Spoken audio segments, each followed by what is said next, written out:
He ido un poquitín para atrás para hacer ver la importancia que tiene realmente empezar ya a implementar prácticas de manejo que redunden en un secuestro de carbono en el suelo. Bien, como ya saben ustedes, durante los últimos 100 años, especialmente a partir de los años 50, 60, la humanidad no ha parado de consumir energía, especialmente petróleo, que es esta zona verdecita, y gas natural, que es la zona más grisácea, junto con el carbón. Es decir, prácticamente petróleo, gas natural y carbón suponen el 85% del uso de la energía actualmente. Es decir, hemos multiplicado por 13 el consumo de la energía en el planeta, ¿no? Bien, y esta energía, sin duda, ha ayudado a mejorar notablemente nuestra calidad de vida. Es decir, aquí lo que pueden ver es cuánta energía y para qué usaban desde que la humanidad empezó a andar. El hombre primitivo apenas consumía energía y era simplemente para alimentarse.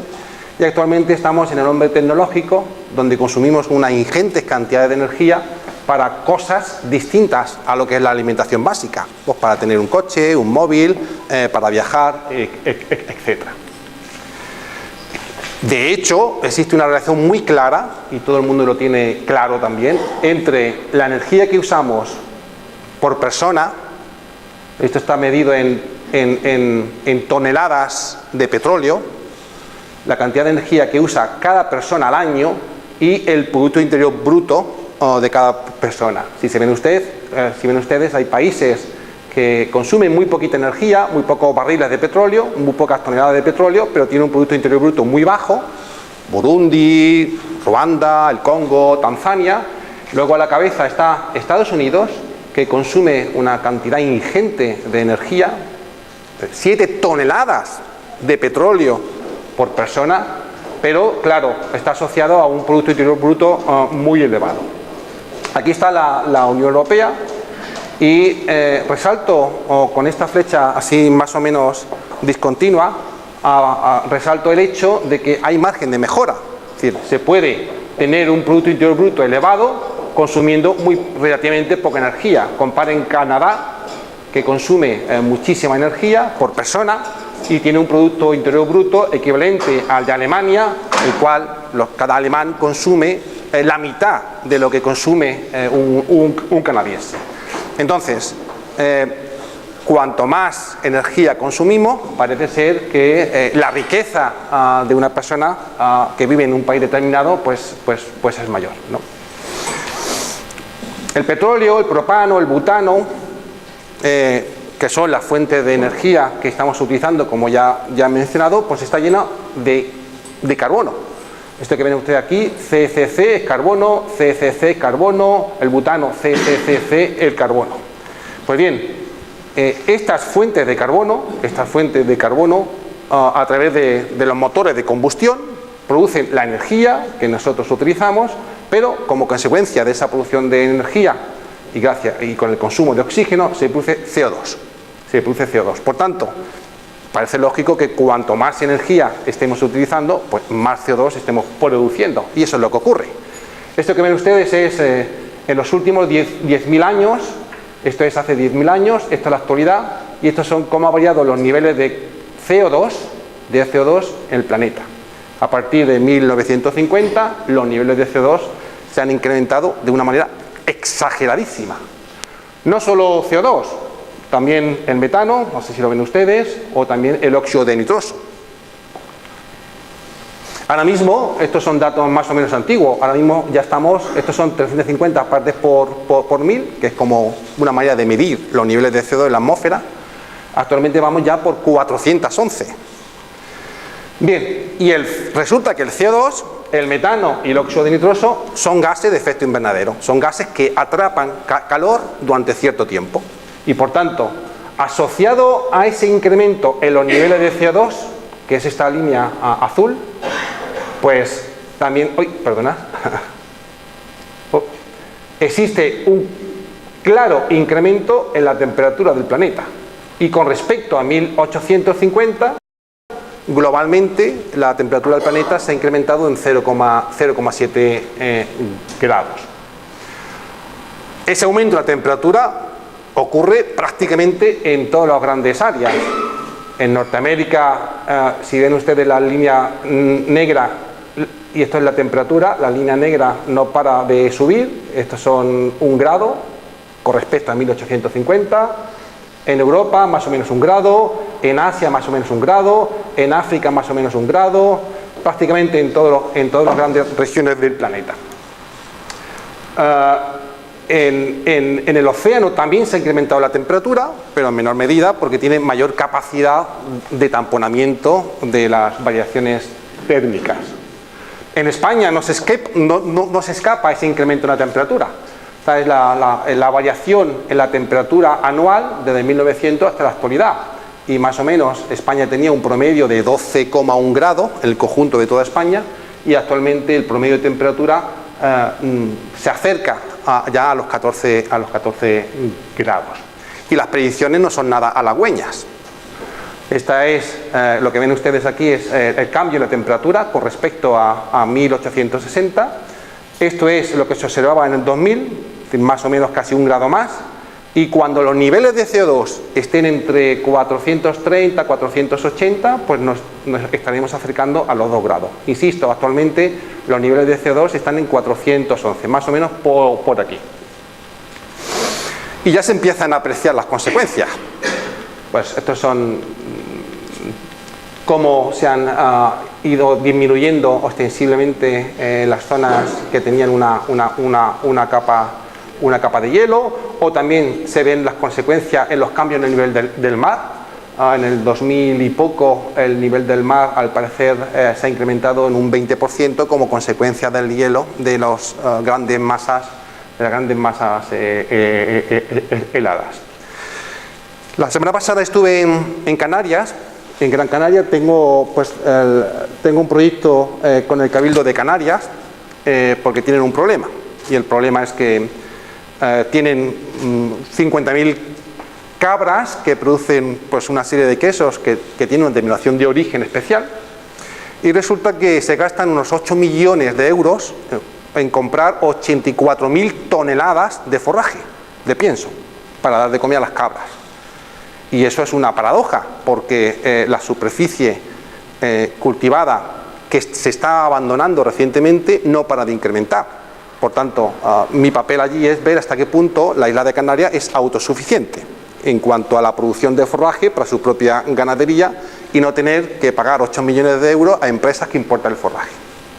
Bueno, fui a visitar una explotación caprina, 2.000 cabras, y hablando con el gerente de la explotación, pues me decía que él que esa explotación la heredó de su padre, y cuando él era joven resulta que unas 50 hectáreas que hay alrededor de las 2.000 cabras eran suyas, y las plantaba de avena, de cebada o de centeno, y todos los años, aunque no tenía una producción exagerada, pero sí podía dar de comer durante 2 meses a las 2.000 cabras con lo que había plantado.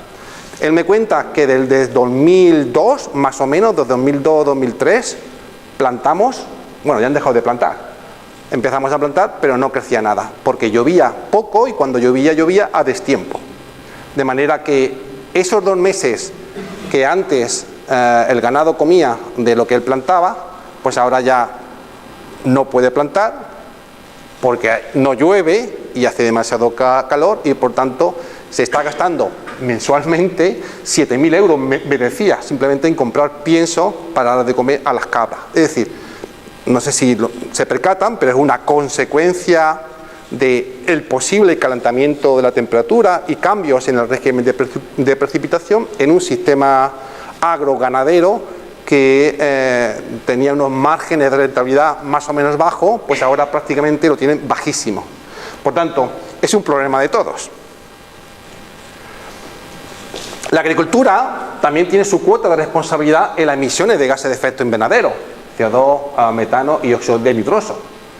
En cuanto alguien pone en cultivo pues un sistema natural, lo que es un ecosistema mediterráneo lo ponemos en cultivo, plantamos el olivar. Lo primero que se observa en relativamente pocos años, más o menos un 20-30 años, es una caída en los niveles de carbono orgánico que estaban atrapados como materia orgánica en el suelo.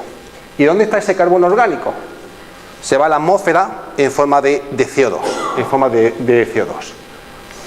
Si además implementamos prácticas de manejo inadecuadas que intensifiquen la erosión, pues un extra de carbono orgánico del suelo se va a perder pues, a través de la erosión. O por ejemplo la ganadería. La ganadería es un emisor neto de metano, que es uno de los principales gases también de efecto invernadero. Aquí lo tienen ustedes. O por ejemplo una sobrefertilización con nitrógeno.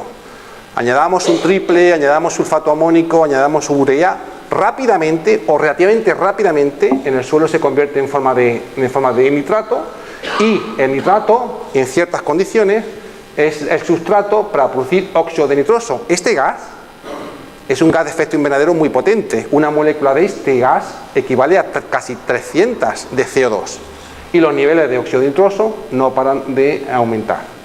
Más o menos se estima que la agricultura contribuye anualmente entre un 15 un 20% de la emisión del conjunto de gases de efecto invernadero que se emiten a la atmósfera. Bueno, todos, he puesto esto en paréntesis adrede, casi todos, porque no todos los países están de acuerdo, pero casi todos los países o los gobiernos son conscientes de estos hechos. Y ha habido una serie de cumbres internacionales, la cumbre de París, la cumbre de Kioto, etcétera, que les sonará seguro, para hacer algo al respecto, porque ya es un problema de todos y ya de alguna manera es responsabilidad de todos intentar que los niveles de CO2 no aumenten al ritmo o la velocidad con lo que lo hace, o en la medida que sea posible parar el incremento incesante en los niveles de CO2 o de gases de efecto invernadero en la atmósfera. Una de esas iniciativas fue establecer un mercado de CO2 donde se compren y se vendan los derechos de emisión, de manera que a cada país, en función de su Producto Interior Bruto, es decir, de su riqueza, se le permite emitir una cantidad determinada de CO2. Si eres un país rico, te dejan emitir poco CO2. Si eres un país pobre, te dejan emitir más CO2. Entonces, una vez que se establece cuánto puede emitir de CO2 un país, si un país emite más CO2 del permitido, entonces tiene que pagar a alguien, a otro país, la cantidad de CO2 que el otro país deja de emitir. No sé si me he explicado. Entonces, hay un mercado de CO2 donde se compra y se venden los derechos de emisión. Evidentemente, España ha empezado, cuando empezó este sistema, España se gastaba, los datos no están nada claros, porque siempre hay cierto oscurantismo alrededor de esos datos, pero España se gastaba unos 500 millones de euros en pagar los derechos de emisión de CO2 de países como por ejemplo Polonia o Rumanía, porque España emitía más CO2 de lo que realmente estaba permitido para España emitir. En los momentos de la crisis, la emisión de CO2 cayó porque el consumo de petróleo cayó en España, y en los momentos de la crisis pagaba unos 50 millones de euros. Insisto, pagar por emitir más CO2 del que le estaba permitido. La estrategia de otros países fue, bueno, pues vamos a hacer una política de reforestación, porque reforestando, claro, me gasto un dinero en reforestar, está claro, pero no tengo que pagar a nadie porque un bosque ya secuestra el carbono que yo emito de más, por otra parte. Bien, en el mercado de CO2, los precios de CO2 han ido oscilando, y actualmente, ahora mismo, estamos más o menos a unos 20-23 euros. Es decir, emitir una tonelada de CO2 vale 23 euros. Y si una empresa pone un filtro, imagínense ustedes, que lo que hacen es retirar de la atmósfera una tonelada de CO2, alguien le tiene que pagar 23 euros por cada tonelada. Así es como funciona el sistema.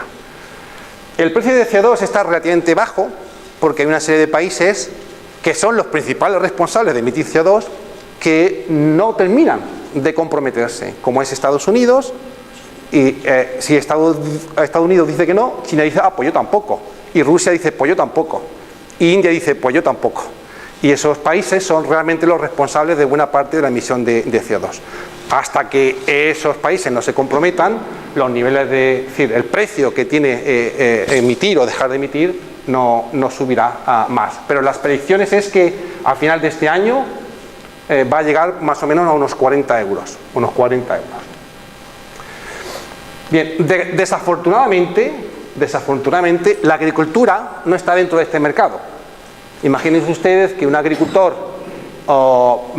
implementa una serie de prácticas de manejo, triturado del resto de la poda, cubierta vegetal, pero yo voy a añadir estiércol, que es carbono orgánico, una serie de prácticas de manejo que impliquen coger de la atmósfera una tonelada de CO2 y meterlo en el suelo, por cada hectárea.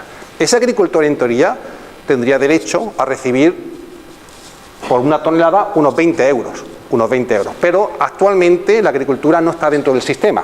Pero encima de la mesa, en la Unión Europea, está la idea de que la agricultura también entre en este juego. Bien, otra de las estrategias, otra de la iniciativa de la Unión Europea, en estas conferencias que incluyen una gran cantidad de países, es intentar que en el etiquetado de un producto aparezca una huella de carbono. La huella de carbono, ahora explicaré lo que es, puede estar asociada a una actividad, a un servicio o a un producto. El concepto de la huella de carbono realmente procede del concepto de huella ecológica. La huella ecológica intenta medir cuántas hectáreas de territorio hacen falta para que yo lleve la vida que yo llevo, básicamente. Por ejemplo, si yo tengo un coche y hago muchos kilómetros, pues consumo una gran cantidad de energía. Vale, pues ¿qué cantidad de territorio haría falta para producir la energía que yo utilizo para el transporte en el coche? Es decir, esa es la idea de introducir el concepto de huella ecológica. Si ustedes buscan en internet y ponen huella ecológica, verán que hay una calculadora. Le hace una serie de preguntas, usted va respondiendo las preguntas y les calculan la huella ecológica. La huella ecológica de todos los países del mundo es la que aparece en esta diapositiva. Esta es la huella ecológica por persona y está medida en hectáreas. ¿Cuántas hectáreas haría falta para cada persona de cada uno de los países para poder producir la materia y la energía que esa persona utiliza? Aquí está España, y más o menos la huella ecológica de los españoles ronda las 4 hectáreas aproximadamente. Kuwait, Qatar, Estados Unidos son los que necesitan más territorio, más o menos 8 o 10 hectáreas por cada persona.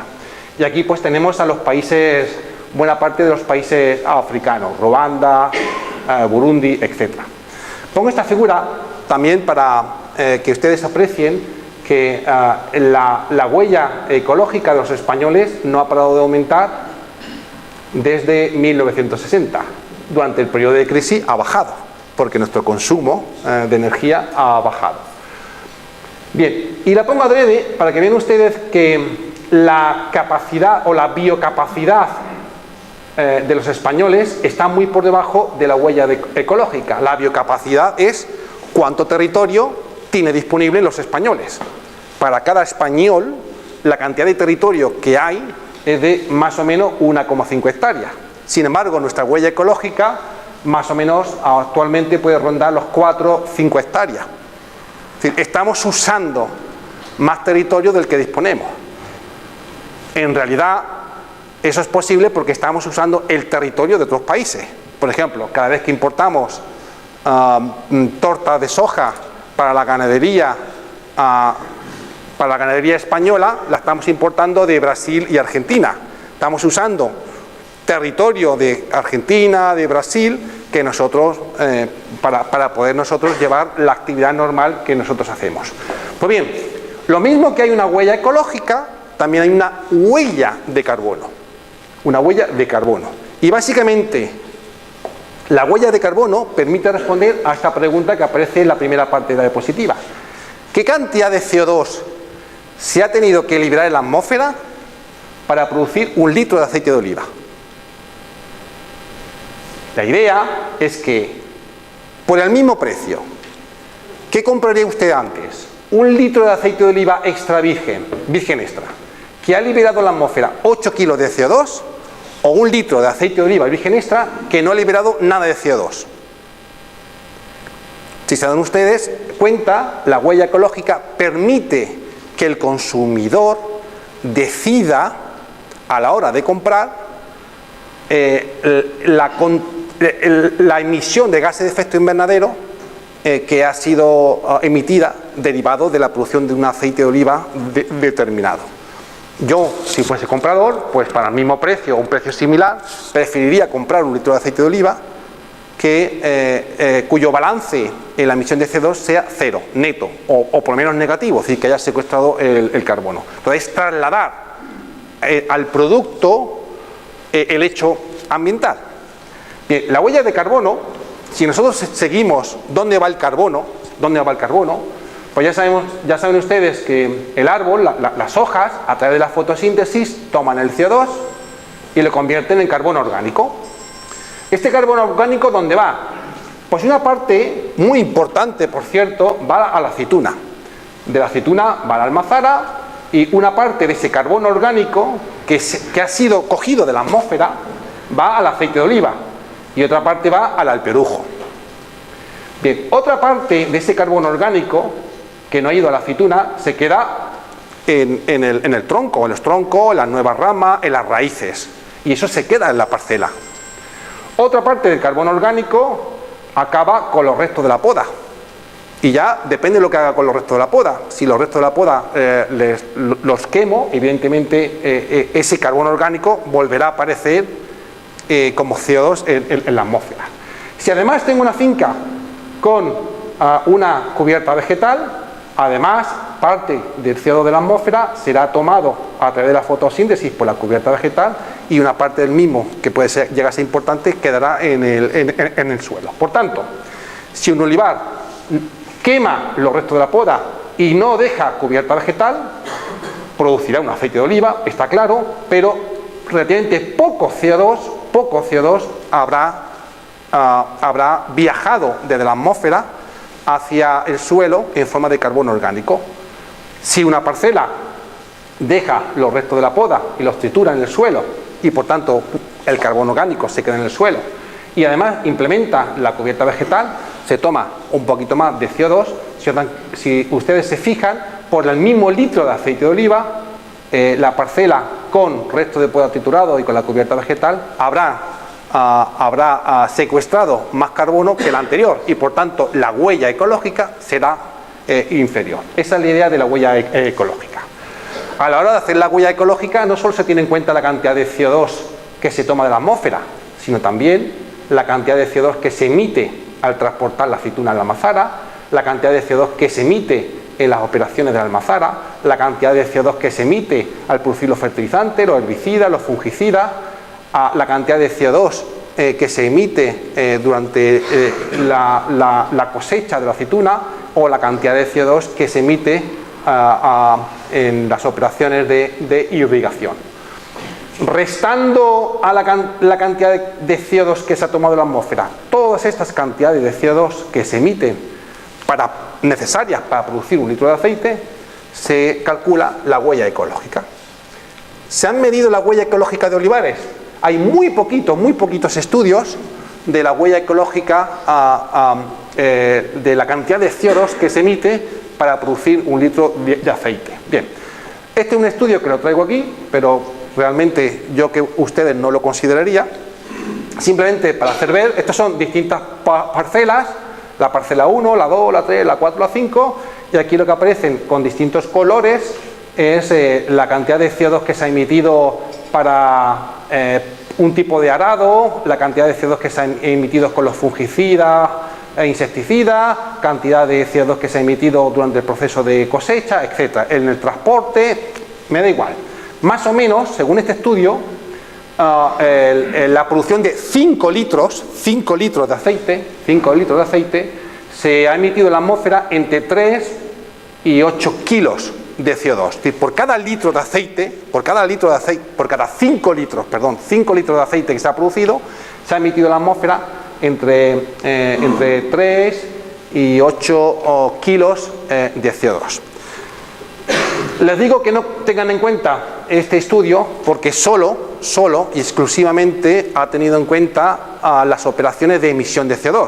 Es decir, no ha considerado la cantidad de CO2 que se almacena en el árbol, en la cubierta vegetal, en los restos de la poda triturado o la cantidad de CO2 que se ha fijado en la aceituna.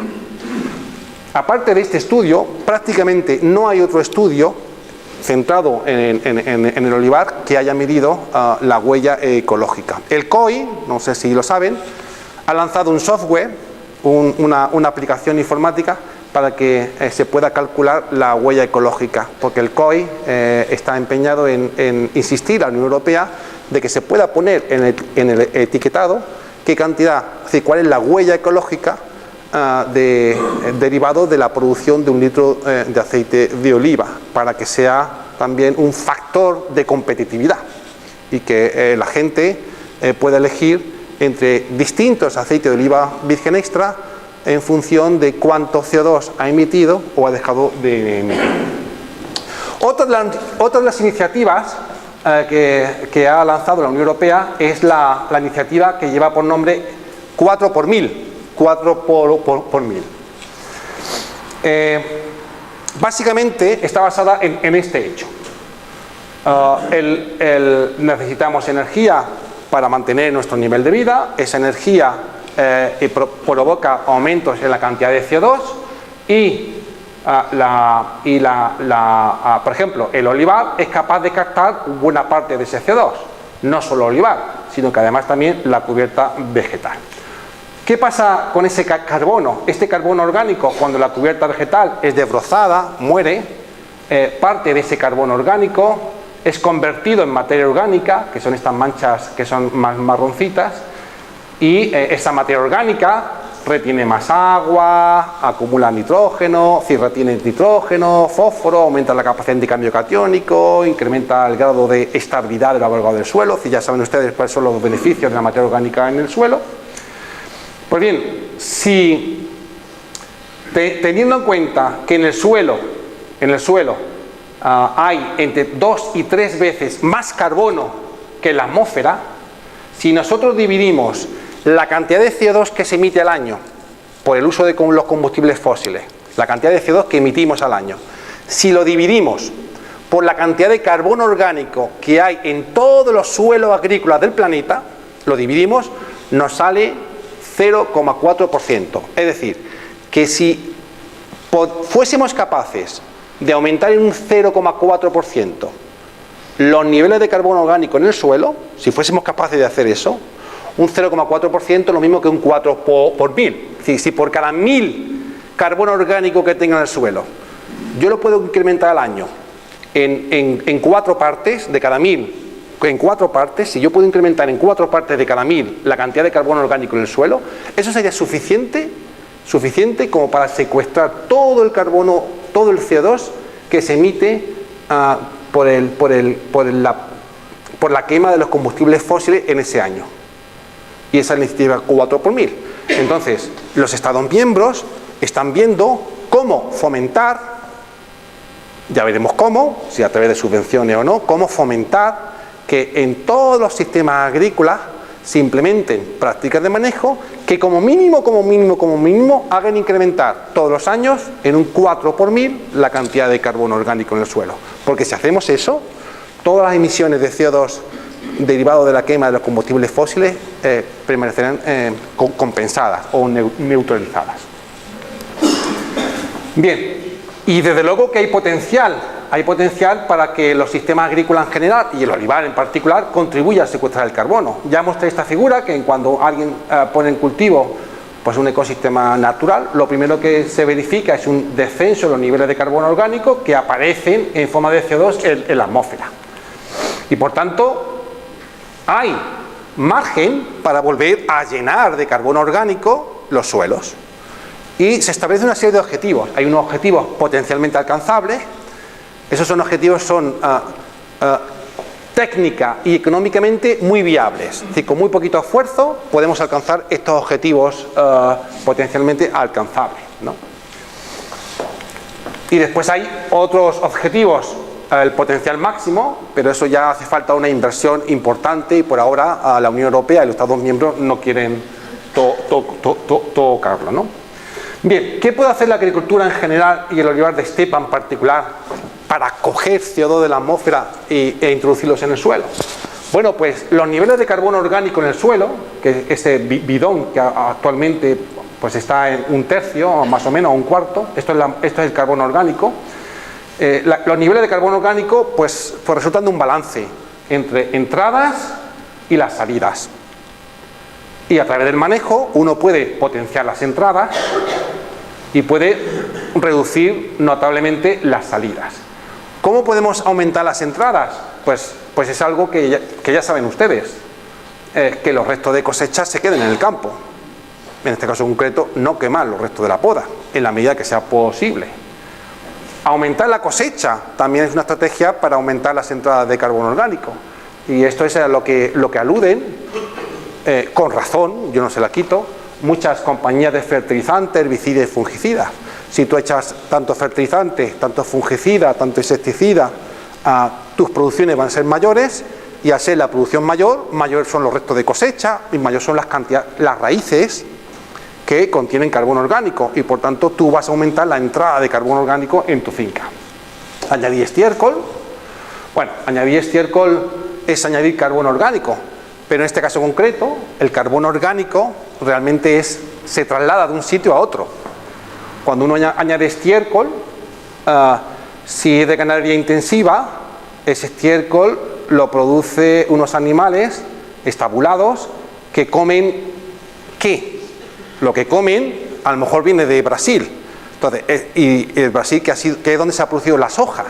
Entonces, quien ha fijado el carbono es Brasil, pero yo traslado ese carbono orgánico de un lado para otro, ¿no? Lo ideal sería producir carbono orgánico o secuestrar carbono orgánico en mi propia finca y no que dependa del carbono orgánico que ha sido fijado en otra parte del planeta.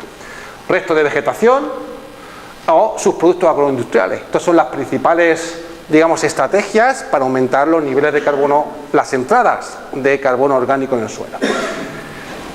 Y en relación a las salidas, pues está claro que el intentar practicar un mínimo o al menos razonable o el no laboreo, sin lugar a duda es una estrategia para reducir las salidas, por ejemplo por escorrentía superficial, por erosión, o también para desacelerar la descomposición de la materia orgánica que suele ocurrir cuando un suelo está muy labrado o laboreado. Y desde luego intentar no quemar, siempre que sea posible, los restos de la cosecha, en este caso concreto los restos de la poda. Bien, para el caso del olivar, las alternativas más económicamente y técnicamente viables son las que aparecen aquí. El estiércol, implementar la cubierta vegetal, que los restos de poda se queden en el olivar y en la medida que sea posible añadir como fuente de materia orgánica y de nutrientes al perujo una vez que esté compostado. Pongo esto del dinero aludiendo al hecho de que introducir CO2, mejor dicho, introducir carbono orgánico en el suelo que proviene del CO2, como hay un mercado de CO2, en un futuro eso vale dinero.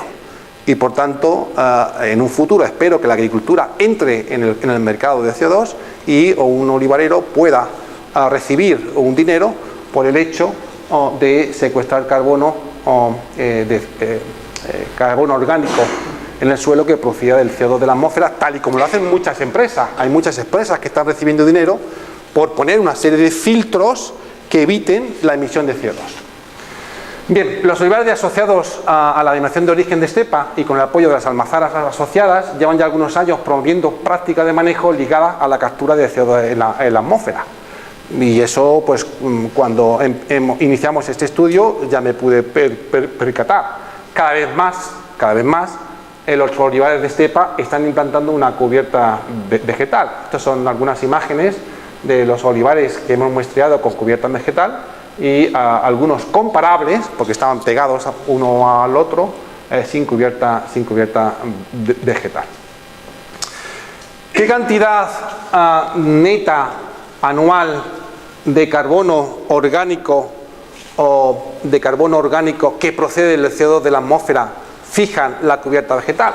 Bueno, pues hemos encontrado una serie de parcelas con unos valores muy bajos, otras con unos valores más que aceptables, de media tonelada, es decir, media tonelada de CO2, media tonelada de carbono se ha producido en la cubierta vegetal.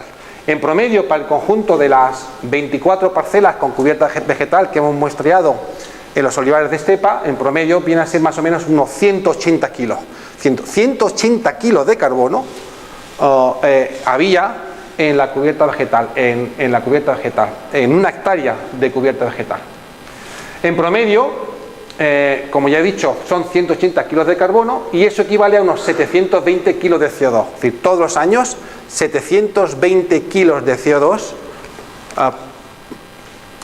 con la cubierta vegetal, que hay una hectárea de olivar con cubierta vegetal, viajan desde la atmósfera en forma de CO2 a la cubierta vegetal. Si las 40.000 hectáreas de olivar implantasen cubierta vegetal, supondrían 7.200 toneladas de carbono o casi 29.000 toneladas de CO2. Esa sería la cantidad de CO2 que se puede hacer viajar o transportar o mover desde la atmósfera hacia la cubierta vegetal. 29.000 toneladas de CO2. Si lo multiplican por 20 euros, ya verán ustedes que en el mercado de CO2, bueno, no voy a decir que uno se haga rico, pero sí es un dinerillo que se podría usar para promover otras medidas agroambientales. Los valores de cantidad de CO2 que se fija por la cubierta vegetal en estepa realmente son relativamente bajos comparado con otros estudios que yo he hecho. Y es más o menos bajo porque en promedio la anchura de la banda de la cubierta vegetal que había en la entrecalle es más o menos estrecha, en promedio 2,45 metros.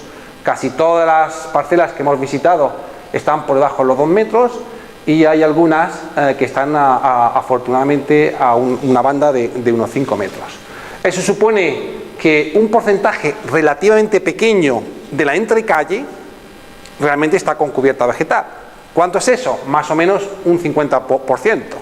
Pero buena parte de las parcelas, 7, 10 más 14 de las 24 parcelas que muestreamos, 14 de las 24, el porcentaje de la entrecalle que estaba cubierta realmente es algo exiguo, por debajo del 50%. Por tanto, en este sentido hay cierto margen de mejora. En 3 parcelas vimos que prácticamente toda la entrecalle posible estaba con cubierta vegetal, ¿no? Y precisamente en esas parcelas es donde la cantidad de CO2 que se fija de la atmósfera hacia el suelo es superior.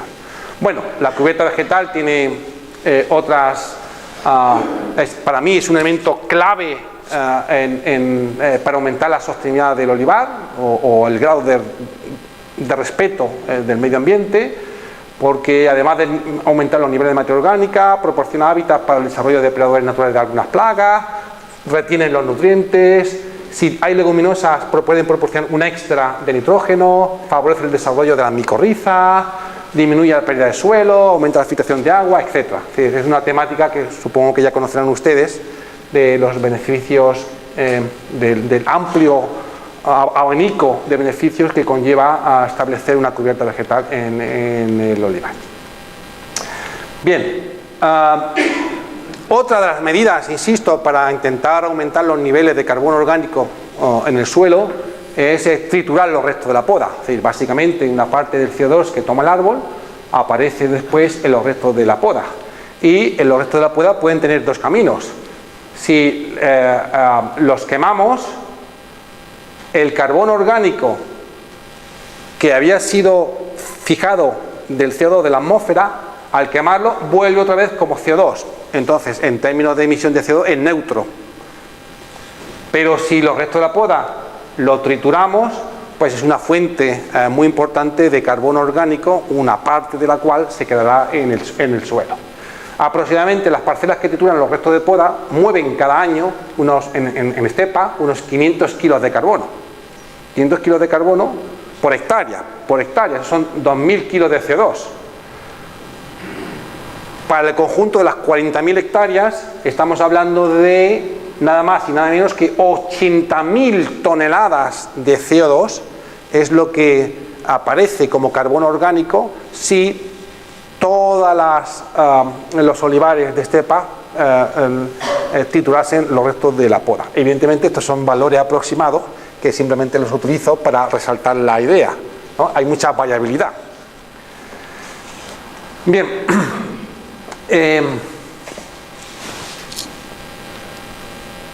Otra parte del CO2 se lo queda el árbol. El árbol cada vez se hace más grande, es decir, el tronco es más ancho, hay nuevas ramas, las raíces también contienen una buena parte del carbono orgánico. ¿Cuánto es eso? Bueno, pues en un estudio del equipo de López Bellido de la Universidad de Córdoba, pues cogió 22 parcelas de olivar, sobre todo variedad picual y arbequina, desgraciadamente no utilizó ninguna hojiblanca, con densidad de plantación que iban un olivar tradicional de 83 árboles por cada hectárea hasta los 1.900 árboles por cada hectárea. Bien, y estimó la cantidad de carbono que está almacenada dentro del árbol. Entonces, si uno suma, esto es lo que es la parte aérea, la parte que se ve, y esto es el sistema radicular, pues los valores oscilan entre unas 3 toneladas, estos megagramos son toneladas, entre unas 3 toneladas y aproximadamente unas 14. Entre 3 y 14 toneladas de carbono está almacenado en los árboles en una hectárea. La variabilidad es muy grande porque depende de cuántos años lleva la plantación, la densidad de plantación, etc.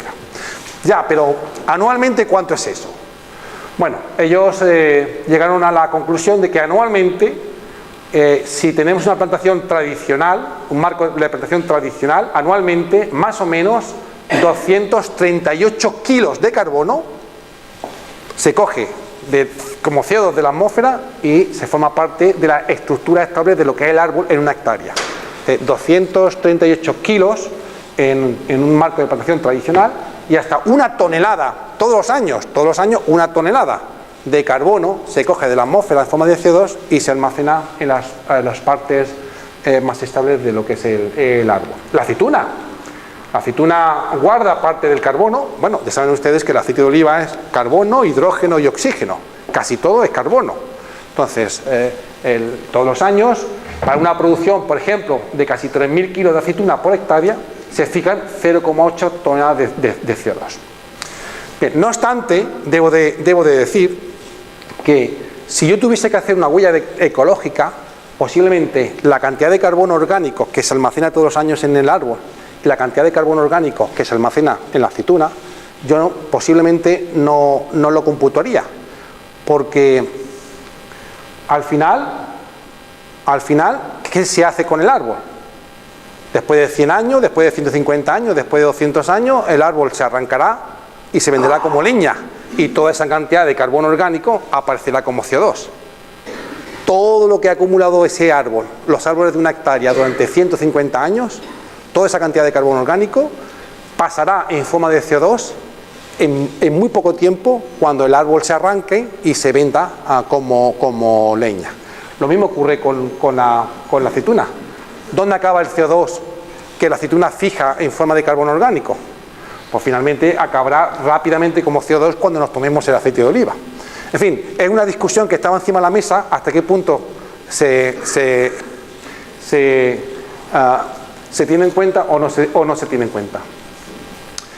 Bien, se han incrementado como consecuencia de permitir la cubierta vegetal, permitir el triturado de los restos de la poda, se han incrementado los niveles de carbono orgánico en el suelo de los olivares de estepa, sin duda.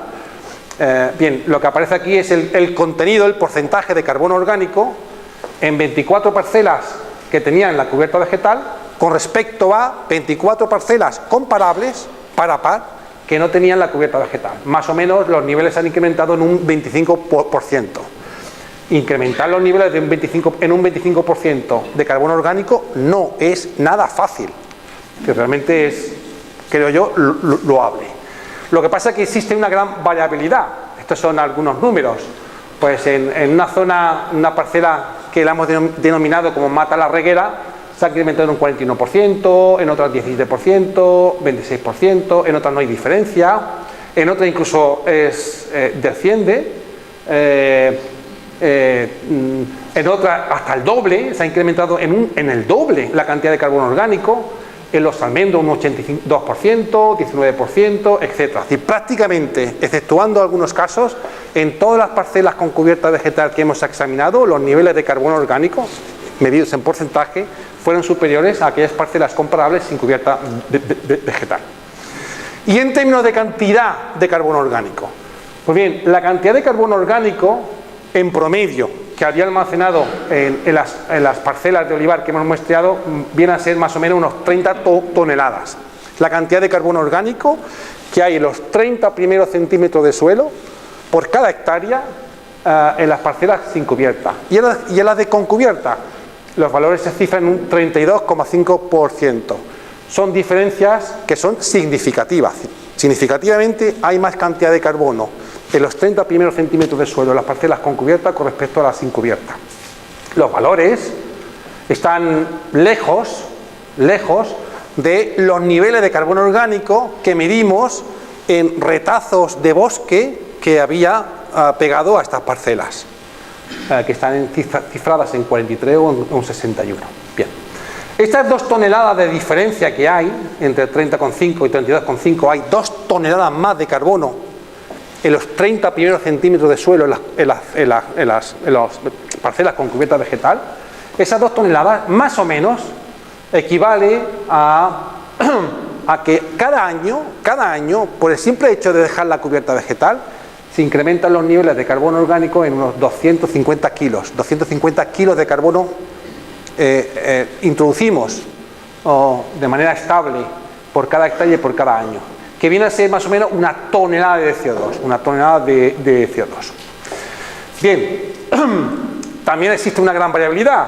En algunas parcelas la diferencia entre la cantidad de carbono que hay en la parcela con cubierta con respecto a la sin cubierta, esa diferencia en algunas parcelas es de hasta 8 toneladas, en una denominada como el Chaparral.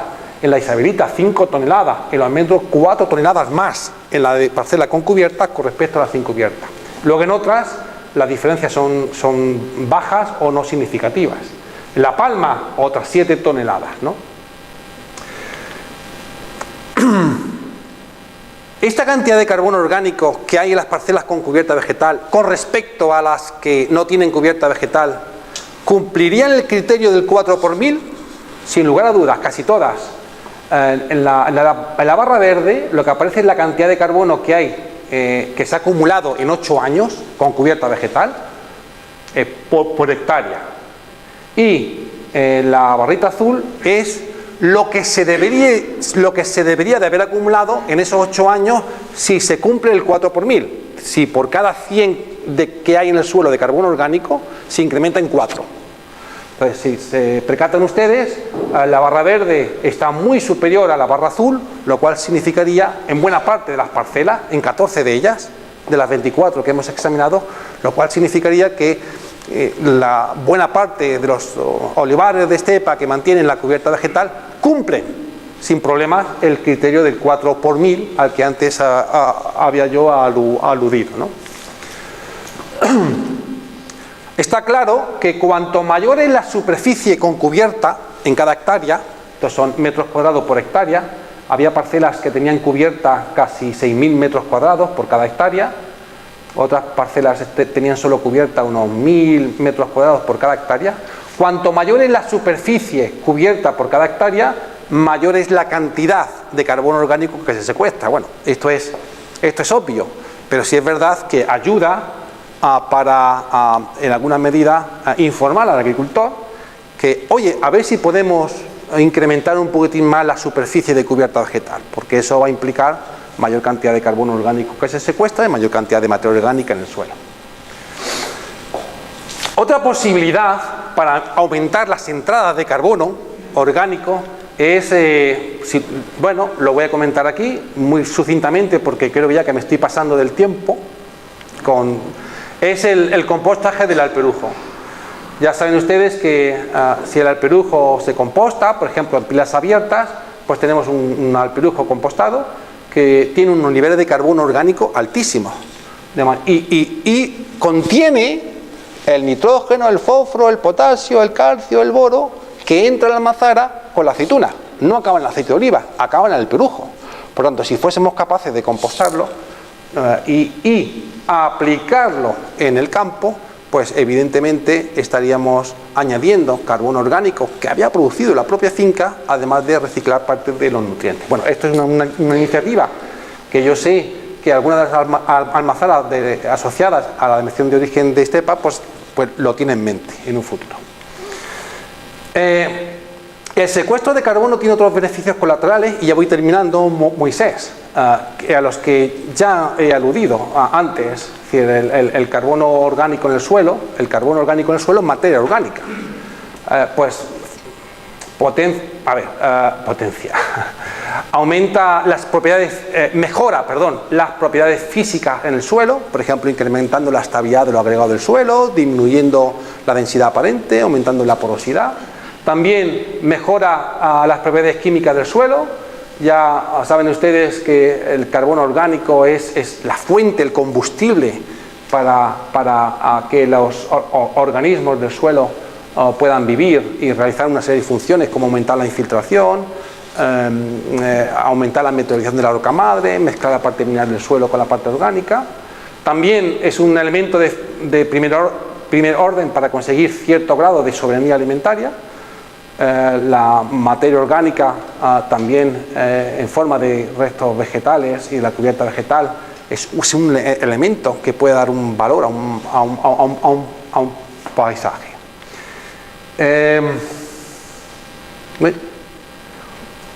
Y ya con esto ya voy a acabar. Simplemente hacer mención de que durante los próximos años, con la ayuda de los técnicos y también de la denominación de origen de Estepa, vamos a intentar evaluar la huella de carbono de los principales modelos de olivar asociados a Estepa, sobre todo para identificar dónde podemos mejorar en términos de secuestro de carbono. Y ya sin más, muchísimas gracias y siento si me he extendido más de la cuenta. Lo siento muchísimo. ¿Ya está?